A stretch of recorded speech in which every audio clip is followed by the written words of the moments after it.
And welcome back to the Bitcoin Business Bureau. I'm your host, as always, LitecoinLeader.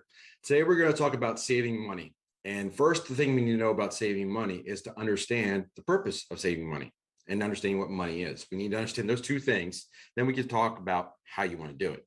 Not financial advice. None of this is financial advice. I'm just a guy talking on the internet, just sharing my own thoughts and ideas. But the first thing we need to understand about saving money is first, what is money? Money is a store of value. So the purpose of having money is that you want to have purchasing power in the future. If you don't want to spend today, you want to save the money for later so you can buy something with that money later on. So what you want to do is preserve that wealth for future and that purchasing power for future. So in the older days, their grandparents or great-grandparents, they used to hear things like cash is king, which is still a phrase now, and that's really not true anymore. They used to bury money in the backyard in coffee cans. They used to store it under mattresses. They used to put it in their Bibles or other books. They do any way they could to store their own money because of a number of different reasons. And you need to understand the climate of what they went through to get an appreciation for why they did what they did. So back in the 1910s to the 1940s, they had many issues with the banks and the stock markets and confiscation of gold. Banks closed. There were runs on banks. There were bread lines. There was the stock market collapse. Banks, savings and loans had major issues. They didn't trust the banks anymore. So they lost a lot of money. They lost a lot of wealth and purchasing power as a result because their money they thought was safe in the bank and it wasn't. So fast forward, they wanted to save money, and even after World War II, they would have, when they had money, they would want to store it in coffee cans, store it under mattresses and so on, and save it for a rainy day. And they'd come up with phrases like cash is king.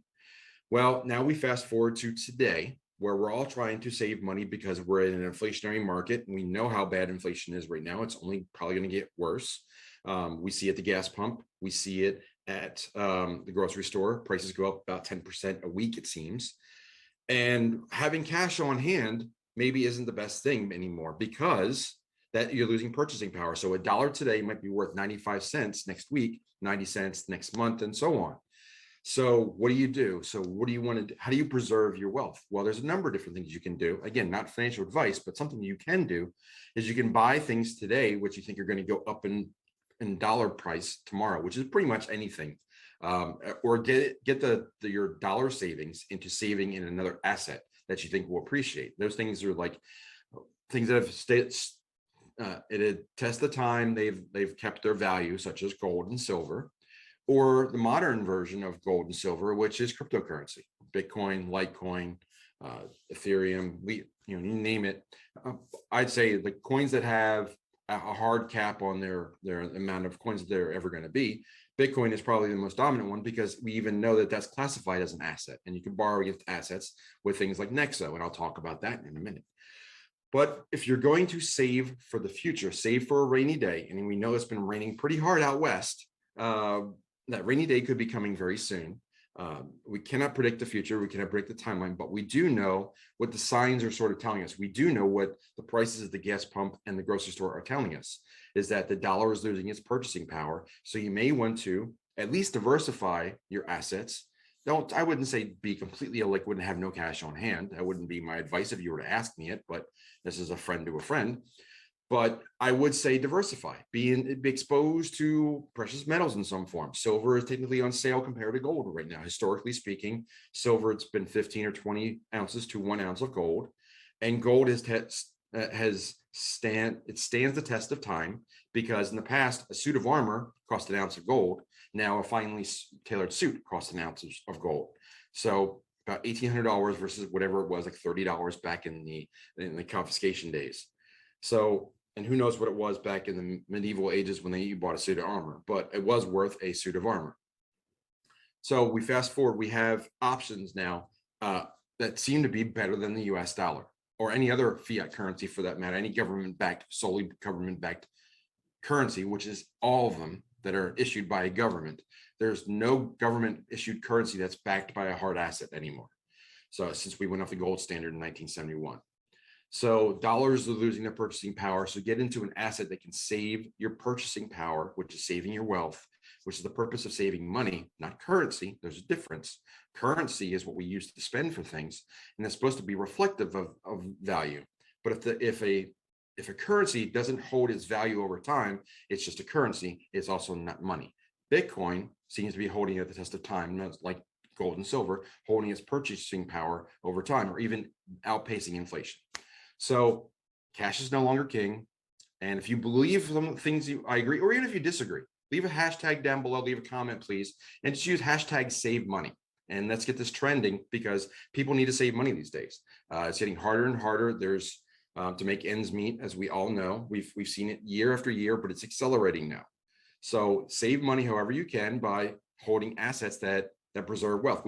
I even know people that are out purchasing real estate now because they think the price is only going to go up, or at the very least, they're getting cash out off their books so they can own something else that will potentially hold value better than cash. So that's where we're at. Now let's talk about a particular cryptocurrency that's making a lot of news lately and why that could possibly be. Next.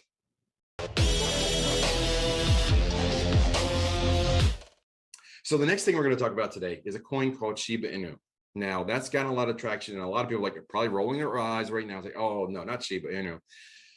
Shiba Inu, it started as a meme coin, but let me roll that back a little bit. It is derived, or started, the logo is derived from a meme coin, which is Dogecoin.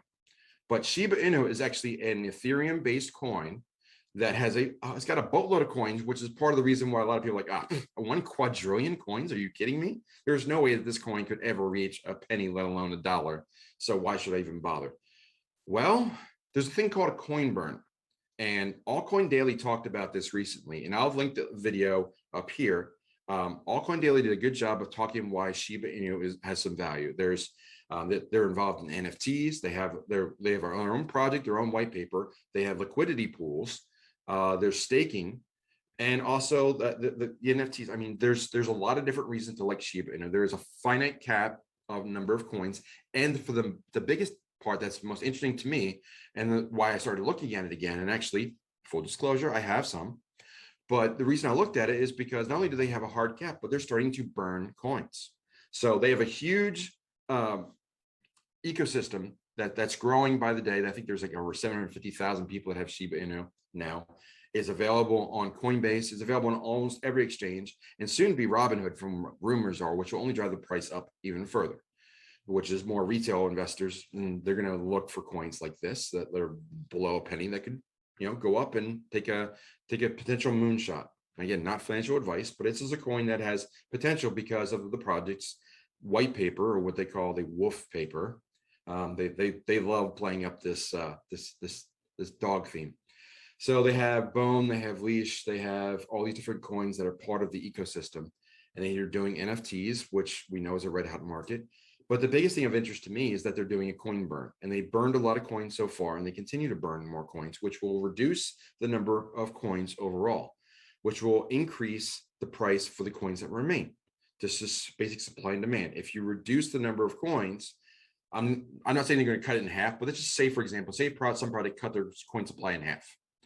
That would probably lead to a price doubling, because supply and demand, the market cap should balance out. If you believe a product is worth $100 million or $1 trillion, and the coins go down by 50%, the price should go up by 50%, 100% to balance it out. So if there's 1 million coins at $1 for $1 million project, and tomorrow there's only 500,000 coins, to balance it out to continue to be $1 million project, you want it to be, it's probably going to work out to be a $2 coin for 500,000 coins instead of $1 for 1 million coins. It's just, market cap is the number of coins times the price. So if you cut the supply of coins, the price should go up to balance it all out. So that burn thing that they're doing is adding a lot of traction. And I think there's a lot of push for Shiba Inu. And again, this is not this could blow up. It could go nowhere. It's just a coin that's very popular right now. And I wanted to point out some of the reasons why it's different than just a meme coin. So look harder at the project. Take a look at the wolf paper. Go to, hard for me to even say that with a straight face, but go to like their website. Look on CoinMarketCap or Coinbase or CoinGecko. Go explore the Shiba Inu. Spend 20 or 30 minutes looking at it. Look at the video from Altcoin Daily, who even reversed his position on it. So originally he thought he discredited it, but now he's like, let me think about this again.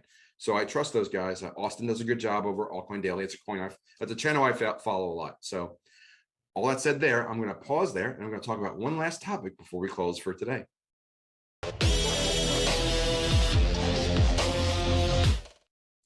So the third and final topic I wanted to cover for today was my Patreon and my website.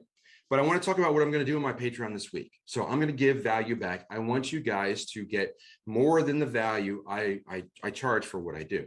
That's what I do on a consultation call. That's my goal. That's what I also go for Patreon. So this week on my Patreon, for Patreon members only, we're going to do a live Zoom call at 9 p.m. Eastern. I'll get that link out to all my Patreon folks. It'll be on Patreon, so you can go and watch it. And you can even watch it if you can't attend, but only available for my Patreons. So hard to say Patreons, but there we go. So what I'm going to do is going to talk about my latest business card. So my business card has all my business information like usual, but on the back, it's got something unique. And it's got 3 QR codes. And I'm going to talk about those QR codes on my Patreon. And I'm going to tell you that this card was extremely popular when I was both in Utah and out in Texas, not just among those people walking around town, but also with other crypto influencers and crypto consultants. And what this is basically a money-making machine for everyone. So this is, when people ask me what I do now, I give out my card and say, I give away money. Or I just tell them, I say, I give away money. And then they hunt me down. I say, then I explain my card.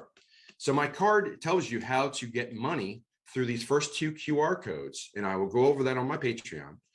And you're giving away up to $40, possibly more, to people that can learn how to get Bitcoin, move Bitcoin, and also leverage Bitcoin and borrow against it. So you could have up to $40 or more. So I've even added a website called get40bucks.com, which I'll be branching out onto and explaining this more. But for just this week, on Wednesday night on my Patreon, if you're a member, you can join and see how you make this card. I will go through the entire step of how to generate the QR codes, how to get them made, and how to actually go out and talk to people and say, here's what you do. From just saying I give away money to here's how you get the $40 in less than 5 minutes. And you can get people getting Bitcoin, moving Bitcoin, and borrowing against it and becoming their own bank in less than 5 minutes. And of course, you get some affiliation referrals as well. So the card is a money-making tool for the person who has the card and also the person who receives the card. So that alone should be worth a membership in my Patreon level. It's $20 at the base level, $40 or $50 gets you a discounted call with me. But I just wanted to put that there Wednesday night at 9. Please join me there and I'll teach you that very technique on Wednesday night. Hope to see you there Wednesday at 9 p.m. and join me there on Patreon. So a lot said today. I covered a lot of topics from savings, and again, hashtag below on save money. Shiba, you can add that hashtag too. Shiba Inu or Shiba, and the coin is SHIB. And of course, Patreon, how to generate your own money, how to spread Bitcoin, how to get people interested and motivated to get their own Bitcoin, and that increases adoption, which is what we all want. So plenty have said today. I'm going to close the drawer in the bureau, and I'll see you next time.